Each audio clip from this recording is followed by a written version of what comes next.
तो कल रात सोने से पहले तुमने फ़ोन उठाया और इंस्टाग्राम पर रील स्क्रॉल करना चालू करा। खुद को कहा बस 5 मिनट, और फिर 1 घंटे 20 मिनट बाद फाइनली तुमने फ़ोन रखा। तुम अकेले नहीं हो, ये 5 बिलियन लोगों के साथ होता है हर दिन। लेकिन एक बात है जो कोई नहीं बताता, तुमने स्क्रॉल का कंट्रोल नहीं खोया। स्क्रॉल को डिज़ाइन इस तरह से किया गया है कि वो तुमसे कंट्रोल छीन ले। और ये सब एक इंसान ने करा एक वीकेंड में 2006 में। ये नाम याद रखना, ये वापस आएगा, और जब आएगा तब सब कुछ बदल जाएगा। लेकिन वहाँ पहुँचने से पहले तुम्हें अपने ब्रेन के बारे में एक चीज़ समझनी होगी, क्योंकि जब भी तुम स्क्रॉल करते हो ये कोई कमजोरी नहीं है, ना ही आलस है, ये एक बायोलॉजिकल एक्सप्लॉयटेशन है। पर ये हुआ कैसे? ये उन कहानियों में से है जिसके बारे में कोई बात नहीं कर रहा। जो हुआ वो समझने के लिए थोड़ा पीछे जाना होगा। इंटरनेट अपने शुरुआती दिनों में जेन्युइनली काफ़ी एक्साइटिंग था। ये एक टूल, एक लाइब्रेरी की तरह लगता था, जहाँ पर तुम जाते हो और फिर वहाँ से वापस आ जाते हो। पेजेस का एंड होता था, तुम क्लिक करते थे, तुम अपनी चॉइस, अपना डिसीजन लेते थे, तुम्हारा ब्रेन तुम्हारे कंट्रोल में था। और फिर सिलिकॉन वैली ने एक छोटी सी चीज़ बदल दी और उसने सब कुछ बदल दिया। 2006 में एक यंग डिज़ाइनर ज़रास्की फ्रस्ट्रेटेड था। वो गूगल सर्च रिजल्ट ब्राउज कर रहा था और हर बार पेज के नीचे आकर उसे नेक्स्ट क्लिक करना बहुत परेशान कर रहा था। तो उसने वीकेंड में एक प्रोटोटाइप बनाया, कंटेंट जो ऑटोमेटिकली लोड होते जाए जैसे तुम स्क्रॉल कर रहे हो। कोई नेक्स्ट बटन नहीं, कोई पेज ब्रेक्स नहीं, बस स्क्रॉल। और उसने इसे इनफाइनाइट स्क्रॉल नाम दिया। उसे लगा ये कन्वीनियंट फीचर है, लेकिन ये समझने के लिए कि रैस्किन ने असल में क्या बनाया था और भी पीछे जाना पड़ेगा। 1938 में जाना पड़ेगा एक साइकोलॉजिस्ट B.F. स्किनर के पास। स्किनर ने एक सिंपल सा एक्सपेरिमेंट करा। उसने एक कबूतर को एक बॉक्स में डाला और उस बॉक्स में एक लीवर लगा दिया। जब भी कबूतर उस लीवर को प्रेस करता वहां पर खाना आ जाता। कबूतर को यह बात समझ में आ गई थी कि लीवर प्रेस करने से खाना मिलता है, तो कबूतर लीवर को कभी कभी प्रेस करता था जब उसको भूख लगती थी। फिर स्किनर ने एक वेरिएबल बदल दिया। अब खाना लीवर प्रेस करने पर नहीं मिलेगा, बट लीवर प्रेस करने पर रैंडम इंटरवल में मिलेगा। तो कभी खाना आता था, कभी खाना नहीं आता था। कबूतर परेशान हो गया, कबूतर ऑब्सेस्ड हो गया। कबूतर ने हजारों बार लीवर प्रेस करा जब तक वो गिर नहीं गया। पर इससे क्या समझ आया? प्रिडिक्टेबल रिवॉर्ड्स बोरिंग होते, लेकिन अनप्रिडिक्टेबल रिवॉर्ड्स इररेजिस्टेबल होते हैं। जब तुम इंस्टाग्राम ओपन करके स्क्रॉल करते हो, कभी कुछ एक्साइटिंग मिलता है, कभी कुछ बोरिंग, तो कभी कुछ नहीं। तुम्हें पता नहीं क्या आएगा, इसलिए तुम स्क्रॉल करते रहते हो। तुम कबूतर बन गए, पर किसी ने यह सिस्टम जान के बनाया। एग्जैक्टली वही यूज करके जो 1938 में स्किनर ने डिस्कवर किया था। सोशल मीडिया कंपनीज ने रैस्किन का इनफाइनाइट स्क्रॉल हर जगह पर अडॉप्ट कर लिया था। फेसबुक, ट्विटर, इंस्टाग्राम सब सेम डेटा देख रहे थे। लोग जितना ज़्यादा स्क्रॉल करते उन्हें उतने ज़्यादा एड्स दिखते और कंपनीज पैसा बनाती। पर इन प्लेटफॉर्म्स को बनाने वाले लोग इविल नहीं थे। ज़्यादातर जेन्युइनली बिलीव करते थे कि वो दुनिया को कनेक्ट कर रहे हैं, लेकिन पर्दे के पीछे एक और तरह का काम चल रहा था। इन कंपनीज के अंदर इंजीनियर्स एंड साइकोलॉजिस्ट की टीम्स हजारों एक्सपेरिमेंट्स रन कर रही थी। टेस्ट कर रहे थे कि कौन सी नोटिफिकेशन वर्डिंग्स लोगों को जल्दी ऐप ओपन करने पर मजबूर करती है, कौन से कलर्स बटन को ज़्यादा क्लिकेबल बनाते हैं। ये अब कम्युनिकेशन टूल नहीं बना रहे थे, ये एक साइकोलॉजिकल सिस्टम बना रहे थे जो कि केवल एक मैट्रिक्स के लिए ऑप्टिमाइज्ड था। सबसे ऊपर टाइम ऑन प्लेटफॉर्म। 2013 में गूगल के एक यंग डिजाइनर ट्रिस्टिन हैरिस को डीपली अनकंफर्टेबल फील होने लगा। उसने स्टैनफोर्ड में परस्युएशन टेक्नोलॉजी पढ़ी थी। उसे पता था कौन से साइकोलॉजिकल टूल्स यूज हो रहे हैं, और वो क्लियरली देख सकता था कि लोगों पर ये क्या कर रहा है। तो उसने 141 स्लाइड्स की एक प्रेजेंटेशन लिखी, a call to minimize distraction, और उसने कुछ कलीग्स के साथ शेयर की। 24 घंटे के अंदर गूगल के 400 लोग इसे एक साथ पढ़ रहे थे। हैरिस ने लिखा, पहले कभी हिस्ट्री में 50 डिजाइनर्स ने मिलकर ऐसे डिसीजंस नहीं लिए जो 2 बिलियन लोगों को इम्पैक्ट करें। सोचो वो क्या कह रहा था। हर सुबह जब तुम उठ के फ़ोन चेक करते हो, तुम्हारे अटेंशन को सबसे पहले क्या मिलेगा? वो कैलिफोर्निया में बैठे कुछ लोगों ने डिसाइड किया था। Those are not elected, those are not even accountable. वो बस ऐप को ऑप्टिमाइज कर रहे हैं। और यहाँ से एक रिसर्च का ढेर लगना शुरू होता है। 2025 की एक न्यूरोसाइंस स्टडी ने पाया कि heavy social media use brain के स्ट्रक्चर को चेंज करता है। इमोशनल रेगुलेशंस और इम्पल्स कंट्रोल करने वाले रीजन्स सिकुड़ जाते हैं। अमेरिकन साइकोलॉजिकल एसोसिएशन ने पाया कि 95% टीनेजर्स अपना ही सोचा हुआ स्क्रीन टाइम एक्सिट कर देते हैं।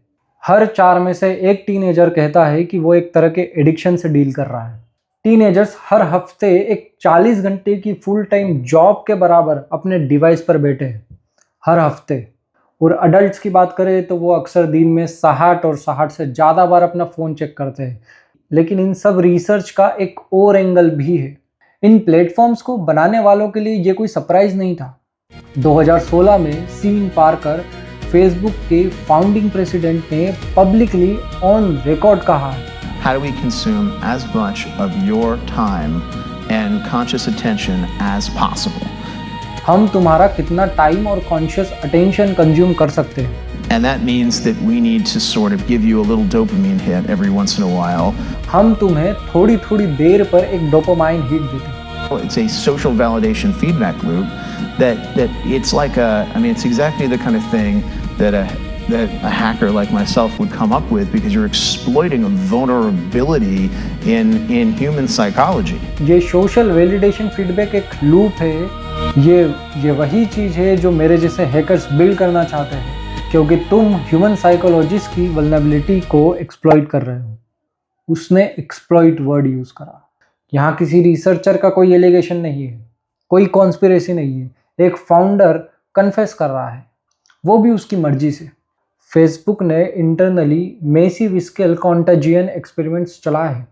उन्होंने अपने ही यूज़र्स के न्यूज़ फीड्स मैनिपुलेट करे, कुछ लोगों को ज़्यादा पॉजिटिव कंटेंट, कुछ लोगों को ज़्यादा नेगेटिव कंटेंट दिखाया।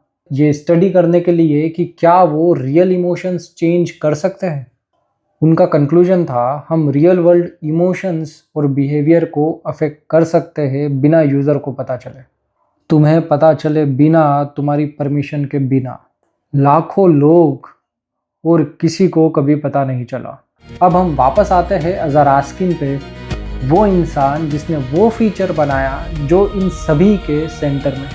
वो इंसान जिसने खुद कहा कि उसकी इन्वेंशन हर दिन 2 लाख ह्यूमन लाइफ टाइम बर्बाद करती है। उसने मेटा के अगेंस्ट गवाही दी, वो कंपनी जिसने उसकी इन्वेंशन का सबसे ज़्यादा फ़ायदा उठाया। उसने कहा, किसी चीज़ को इजी टू यूज़ बनाना इसका मतलब ये नहीं कि यूज़र्स या ह्यूमैनिटी के लिए बेस्ट हो। उसने इनफाइनाइट स्क्रॉल की तुलना खाने में शुगर डालने से की। लोगों को हुक करने के लिए ज़्यादा नहीं चाहिए, लेकिन एक बार डाल दो तो हाथ हटाना मुश्किल है। लेकिन इस कहानी को और अनकंफर्टेबल बनाने वाली बात यह है कि रैस्किन के पछताने से कुछ नहीं हुआ, क्योंकि जब तक उसने आवाज़ उठाई, ये मशीन्स इतनी प्रॉफिटेबल हो चुकी थी कि अब इन्हें रोकना इम्पॉसिबल है। 2024 में मेटा ने उसके एडवर्टाइजिंग रेवेन्यू से $164 बिलियन कमाया। वो पैसा तुम्हारे अटेंशन से आता है, तुम्हारे टाइम से आता है, उन घंटों से आता है जिसमें तुम कुछ ऐसा करते हुए बिताते हो जो तुम्हारा ब्रेन रोक नहीं पाता है, क्योंकि उसे ऐसा डिज़ाइन किया गया है। और इन कंपनीज को चलाने वालों को ये बहुत अच्छे से पता है। और एक बात है जो कोई जोर से नहीं कहना चाहता, ये जो भी बनाया गया है ये कोई एक्सीडेंटल नहीं था, ये अनइंटेंडेड कॉन्सिक्वेंस भी नहीं था, ये गोल था, यही बनाना था और यही बनाया गया। अटेंशन हमेशा प्रोडक्ट था और तुम हमेशा रिसोर्स थे। लेकिन रुको, कहानी यहाँ पर और गहरी होती है। एक फैक्ट है, एक सिंगल फैक्ट जो तुम्हें सब कुछ बता देता है कि ये मैटर कितना सीरियस है। इन प्लेटफॉर्म्स को बनाने वाले इंजीनियर्स, इन्हें चलाने वाले एग्जीक्यूटिव्स, उनमें से बहुत सारे लोग अपने बच्चों को ये प्लेटफॉर्म यूज़ नहीं करने देते। स्टीव जॉब्स ने अपने बच्चे को कभी आईपैड नहीं दिया। यहाँ के कई सीनियर इंजीनियर्स अपने बच्चों को टेक फ्री स्कूल में भेजते हैं, क्योंकि ये जाल इन्होंने ही बनाया है और ये नहीं चाहते कि इनके घर वाले भी इस जाल में फंसे। तो अब हम कहाँ हैं? अजहर रास्किन अपनी बनाई हुई चीज को अंडू करने के लिए काम करता है। वो पॉडकास्ट होस्ट करता है, कोर्ट में मेटा के खिलाफ गवाही दे चुका है। ट्रिस्टन हैरिस ने गूगल छोड़ा और सेंट्रल ऑफ ह्यूमन टेक्नोलॉजी बनाई। उसकी नेटफ्लिक्स डॉक्यूमेंट्री 10 करोड़ लोगों तक पहुंची है। 2025 में यूरोपियन कमीशन ने हिस्ट्री रची। उन्होंने रूलिंग दी कि टिकटॉक का इनफाइनाइट स्क्रॉलिंग और ऑटो प्ले EU लॉ का वायलेशन है। पहली बार दुनिया की किसी गवर्नमेंट ने एक डिजाइन फीचर को लीगली एडिक्टिव डिक्लेयर किया। और ये सिर्फ तुम्हारे स्क्रीन टाइम से ज्यादा मैटर क्यों करता है? अभी तक 2465 लॉ सूट्स फाइल हो चुके हैं सोशल मीडिया कंपनीज के अगेंस्ट, क्लेम करते हुए कि इन्होंने जानबूझकर एडिक्टिव प्रोडक्ट्स डिजाइन करे हैं।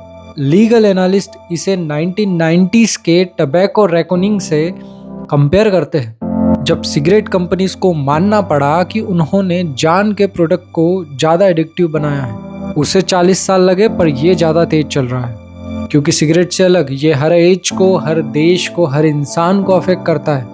लास्ट टाइम याद करो जब तुमने बिना सोचे फ़ोन उठाया, बिना डिसाइड किए, बस हाथ में आ गया और तुम स्क्रॉल करने लग गए।